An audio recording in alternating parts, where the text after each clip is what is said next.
Of course, since I'm a Lutheran pastor talking about anti-Semitism and speaking against it, I also have to say something about Luther and his book Against the Jews and Their Lies, and the way that the Nazis later used this as in their propaganda machine.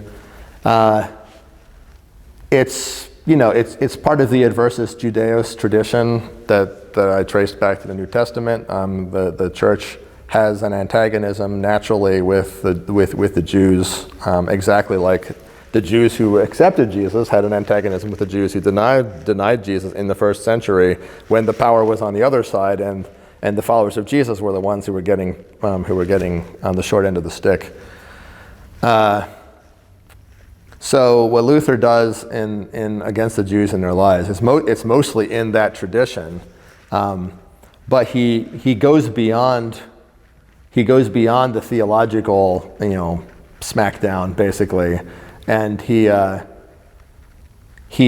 advises that the German princes should basically stop hosting them in their domain. Do a little ethnic cleansing. Kick them out of their state, tear down their synagogues, take away their writings and destroy them. All the kinds of things that in every other context, when it came to the question of freedom of conscience, in every other context, Luther said the opposite of this.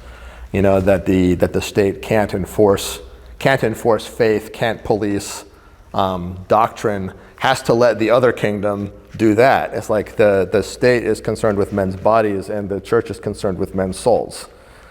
And so freedom is, or the conscience is free no matter what the state does to your body, and therefore the state should not be trying to take away your writings and burn your churches and all that kind of thing. But he makes an exception for the Jews near the end of his life in this Against the Jews and Their Lies. And his advice wasn't followed by the German princes. But as far as exiling goes, that wasn't invented by Luther. That had happened a lot, actually. That happened a bunch in Europe in the late Middle Ages and in the early modern period. Infamously, they were all the Jews were exiled from Spain. All the Jews who wouldn't convert to Christianity anyway were exiled from Spain in 1492, the same year as Columbus sailed. And so that was before Luther. That was something that was already happening. Luther's signing on to it didn't have any effect in Germany that I'm aware of until the Nazis came around. And that's really just the Nazis making cynical use of whatever was to hand.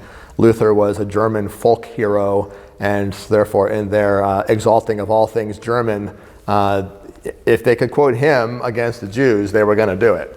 And if he said anything that was right on, they could give it a bad spin. And if he said anything that went too far and was intemperate and suggested actual persecution of them, well, they could make even more use out of that.